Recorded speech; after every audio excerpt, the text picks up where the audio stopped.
There was a time when Blueface sat quietly in a luxury car, staring out the window, not at the flashing lights of the city, but at his own reflection.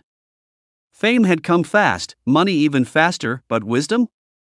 That had taken longer. He often told people that success didn't come with a manual, especially when it came to money. I used to think having money meant spending it, he once admitted during a casual conversation with a group of young artists. Nobody teaches you how to keep it. Back in the early days of his rise, when songs were blowing up and deals were rolling in, Blueface made choices that felt right in the moment but costly in the long run. Expensive chains, luxury cars he barely drove, and parties that drained thousands in a single night. It all seemed like part of the lifestyle he was supposed to live. At one point, he said, shaking his head with a slight smile, I was making money just to watch it disappear. The room grew quiet as he spoke.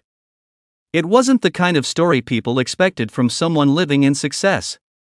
But that honesty was what made his words hit harder. He explained how one day, he looked at his accounts and realized something didn't add up. The income was high, but the savings were low. That moment forced him to rethink everything. That's when I knew I wasn't managing money, I was just reacting to it. From then on, things began to change. Slowly at first. He started asking questions. He surrounded himself with people who understood finances better than he did. He learned the difference between assets and liabilities, between looking rich and being financially secure. I had to unlearn a lot, Blueface admitted. Because where I came from, nobody really talks about investments or long-term planning. It's all about what you can show right now. His advice became simple but powerful. Spend with purpose. Don't let pressure or image control your decisions. Just because you can afford something doesn't mean you need it. He often emphasized discipline. Not the kind that feels restrictive, but the kind that builds freedom over time. Money should work for you, he said. Not the other way around. One of the young listeners asked him if he regretted those early mistakes. He paused for a moment before answering. Nah, he said finally.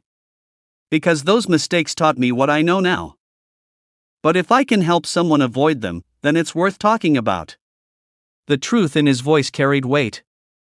It wasn't just advice, it was experience. As the conversation ended, one thing stayed with everyone in the room. Success isn't just about how much you earn, but how well you manage what you have.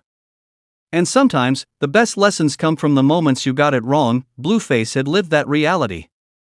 And now, instead of just showing wealth, he was teaching how to sustain it, a lesson far more valuable than any chain or car.